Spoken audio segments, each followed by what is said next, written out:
네, K의 유지경입니다.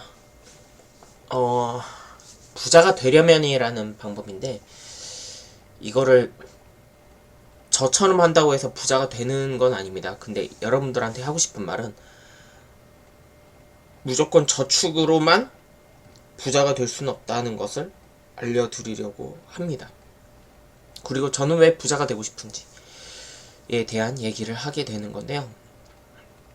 왜 부자에 대한 얘기를 계속 하게 되었냐면, 여러분들 생각을 해보시면 여러분들 사고 싶은 물건들, 예를 들어서 아니면 뭐 갖고 싶은 물건들, 이런 거를 목표로 두시고 나면 그 목표를 위해서 계속 움직이거나 아니면 계속 어떻게 사야 되는지에 대해서 고민을 하시잖아요. 결국엔 그 물건을 얻거나 또는 얻지 못하거나, 얻지 못할 경우에는 그 다음 해에 사겠다는 다짐을 하게 되는 부분들도 있겠죠. 마찬가지입니다. 부자도 계속 부자가 되고 싶다는 얘기를 계속 해야만 본인이 부자가 될 수 있습니다. 그게 부자의 기준이 뭐 정해진 건 아니지만, 그래도 나는 부자가 될 거야에 대한 계속 그 자기 체면을 한다면 계속적으로 고민을 하고 그 부분에 대해서 탐구를 하겠죠. 다음 페이지 넘길게요. 저는 왜 부자가 되고 싶은 거에 대해서 얘기를 하게 되냐면, 어렸을 때가 좀 있었던 것 같아요. 뭐 사고 싶은 거를 못 사게 되었던 거, 뭐 그것도 있겠지만, 어릴 때 현장학습을 못 갔어요. 그때 집에서 쉬었죠. 그거에 대해서 좀 화가 나요. 돈이 없으니까.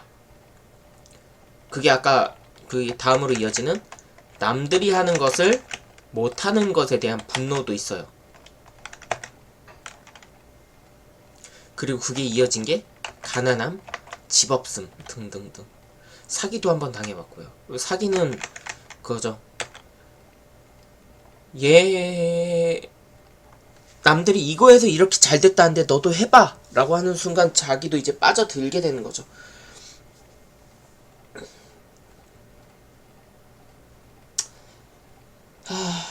이게 좀 화가 나요. 그래서 여러분만의 표준이 있어야 됩니다. 나는 이렇게 해서 돈을 모았다에 대한 표준이 있어야 돼요. 그게 어떤 방법이든, 뭐 저축으로 해서 돈을 모으겠다,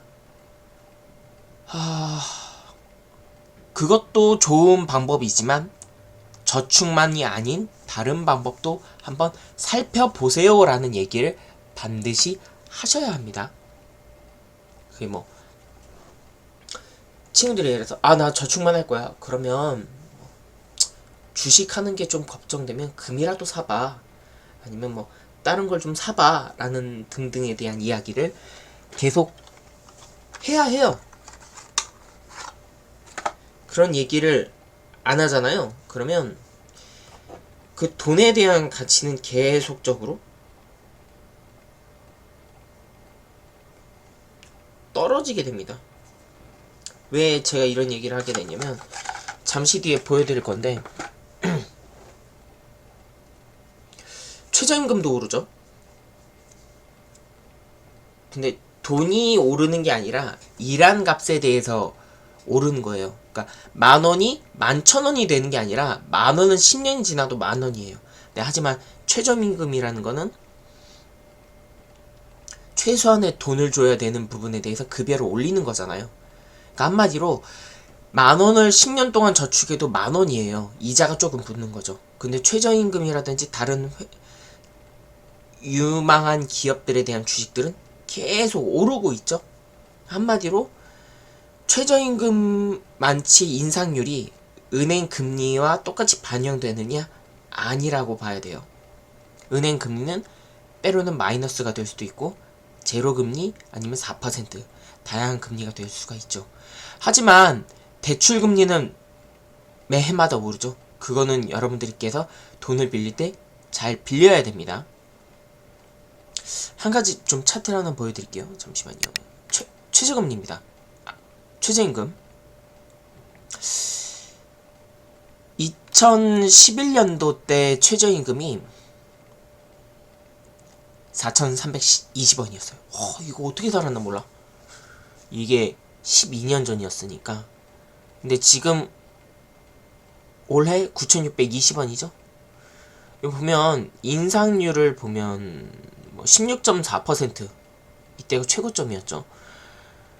매해마다 오르고 있어요. 매해마다 1.5, 5.5, 5%, 10.9 계속 올라요. 근데 은행금리 이렇게 안 오르죠? 반영된 게 요거 있네. 2.87, 1.5 은행금리. 반대로 다른 거 보면 5%, 6%, 6%, 7%, 7%. 은행금리가 이렇게 오르면 나는 적금 부어요. 근데 아니잖아.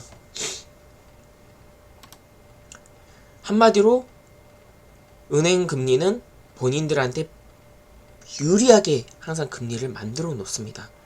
그래서 내년도 최저임금은 9,860원이에요, 여러분.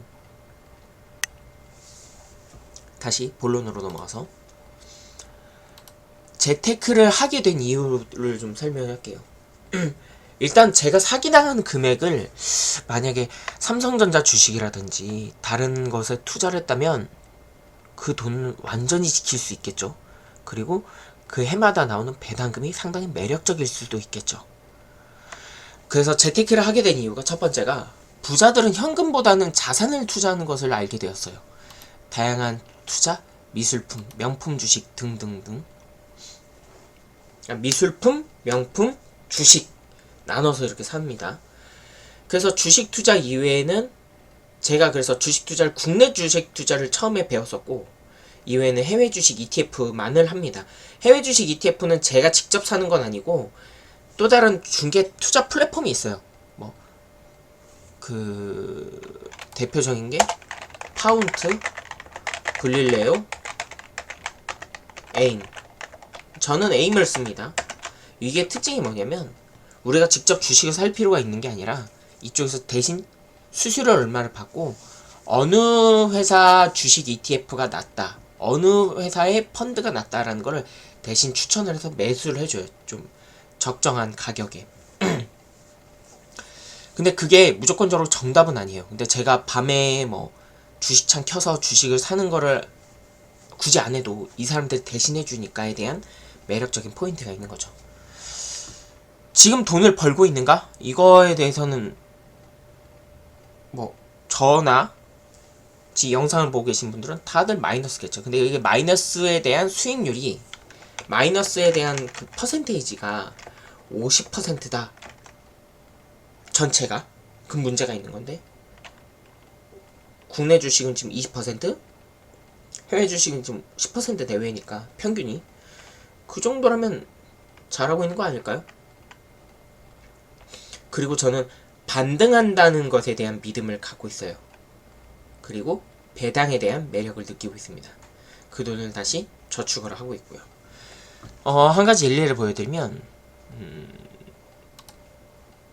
삼성전자 주식을 한번 보여드릴게요. 삼성전자 주식에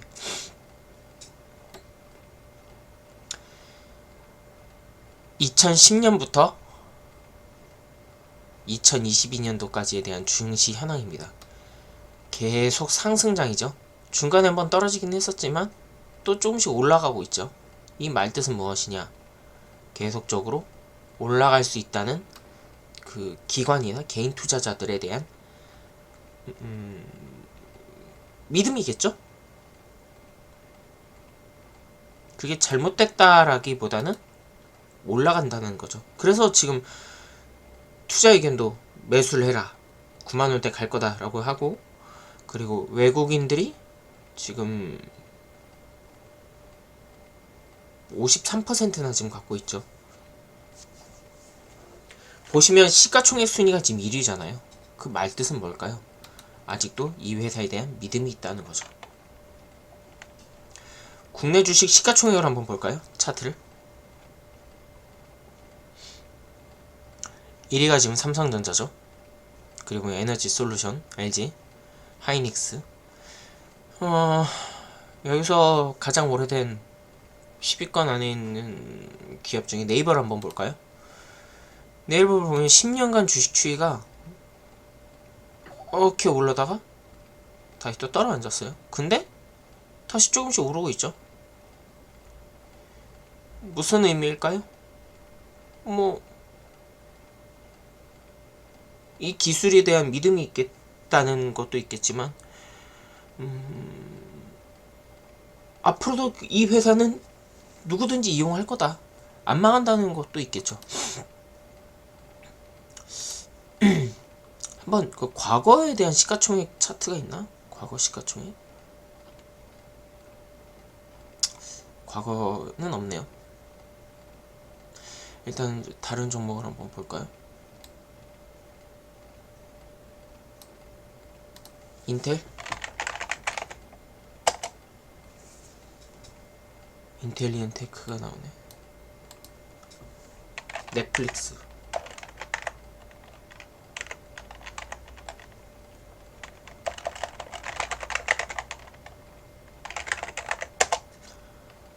넷플릭스 해외 증시로 봐야 되네.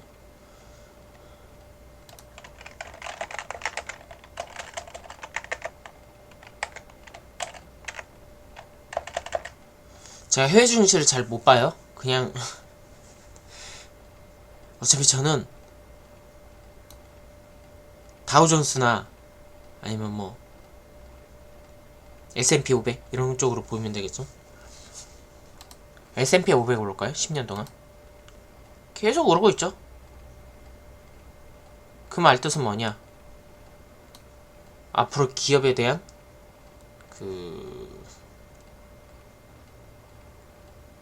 돈을 벌어다 준다는 믿음이 있는 거죠. 또 다른 차트 한번 볼게요. 금 차트. 단기간으로 봤을 때는 금값이 떨어지겠는데? 라고 볼 수도 있어요. 한 달치 보면 이렇게 봐봐요. 오 뭐지? 근데 10년 동안을 보면 금값은 계속 오르고 있는 중입니다.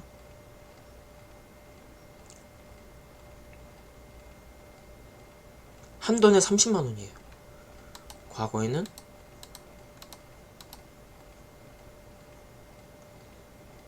그러니까 이게 그램일 거예요. 그램당 82,000원이니까 많이 올랐죠. 자, 다시 본론으로.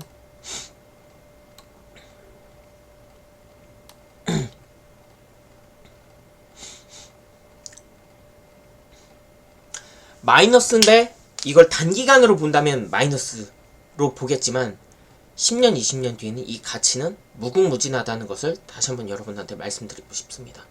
제가 뭘 사라고 얘기하는 건 아니에요. 판단 여러분들께서.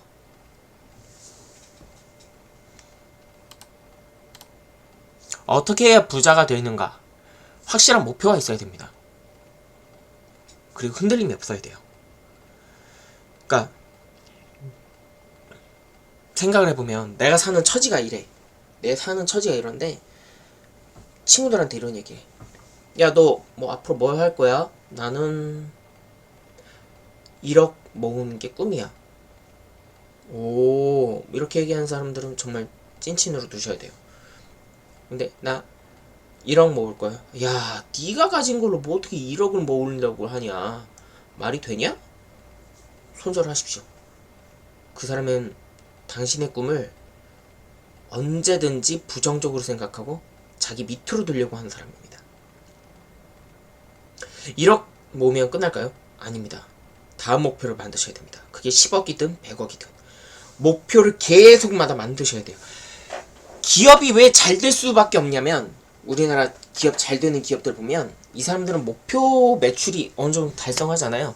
그럼 어디에 목표를 두냐면 글로벌 아니면 매출 이런 부분에 대해서 다음 넥스트 플랜을 개발을 해요. 그래서 뭘 할지에 대한 고민을 계속합니다. 현대차가 10년 전, 20년 전만 해도 글로벌 기업으로 주목을 받았을까요? 아니에요. 그때 그런 얘기 쓰면 현대차가 뭐 차를 수출한다? 야, 어떻게 현대차가 아니죠? 지금 현대차 장난 아니죠? 잘 나가고 있잖아요. 수출도 많이 하고 돈도 많이 벌고. 우리 주식 투자자들도 이런 목표가 있어야 됩니다. 앞으로 어떠한 목표를 가져야 될지, 어떤 자산을 굴릴지에 대한 고민을 계속 해야 돼요. 목표를 가지고 그 다음에 집을 살 것이다, 어디에 살지, 어떤 곳에 살지에 대한 이야기를 계속 해야 돼요. 나는 어떤 동네를 보고 있는데 이 동네가 괜찮은 것 같아요. 이 동네의 매력은 여기인 것 같아요. 계속적으로 돈에 대한 이야기를 계속 해야 돼요. 답은 없습니다. 제가 말하는 게 무조건적으로 정답이라고 생각하지는 마세요. 근데 남들이 투자한 이야기를 계속 들어봐도 좋습니다. 마지막으로 제가 한 가지 더 말씀을 드리고 싶은 부분이 뭐냐면, 금시샘 보여드렸고 볼 거 없네요. 마지막으로 이건 말씀드릴게요. 가난한 사람들은 시간이 많아요. 이 시간을 어떻게 쓸지 몰라. 그래서 가난한 사람들 보면 뭐하죠? 술 마시죠. 아니면 뭘 안 해요. 그냥 자요. 저도 지금 자요. 아니면 뭐라도 얘기를 하는 이 시간 만들어야 돼요. 근데 부자인 사람들은 시간이 없어요.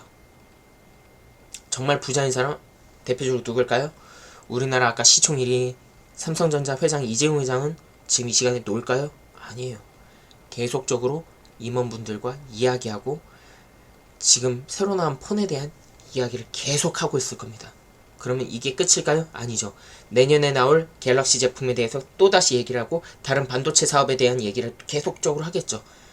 그런 사람들은 지금 시간도 없어요. 백종원 씨 보세요. 프랜차이즈 많이 만들었다고 자고 있을까요? 아니죠. 가족들이랑 놀고 있고 그 시간 활용해서 또 다른 축제에 대한 프로젝트도 계속적으로 고민하고 있죠. 시간을 잘 활용하십시오, 여러분. 남은 시간을 어떻게, 무엇을 볼지, 구매할지 생각하는 것도 방법입니다. 오늘 밖에 나가서 영화를 보는 것도 그 여러분들의 시간을 정말 알차게 보낸 거고, 맛있는 식사를 하는 것도 하나의 방법입니다.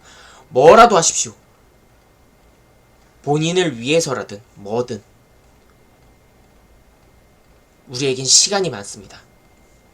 꼭 그 시간을 활용해서 여러분들도 부자가 될 수 있었으면 좋겠습니다.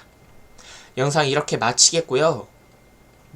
다음번에도 이런 얘기를 계속적으로 꾸준하게 할 수 있는 컨텐츠를 만들도록 하겠습니다. 영상 끝까지 봐주셔서 감사드리고요. 영상 보시고 구독과 좋아요 버튼을 눌러주시면 감사합니다. 안녕.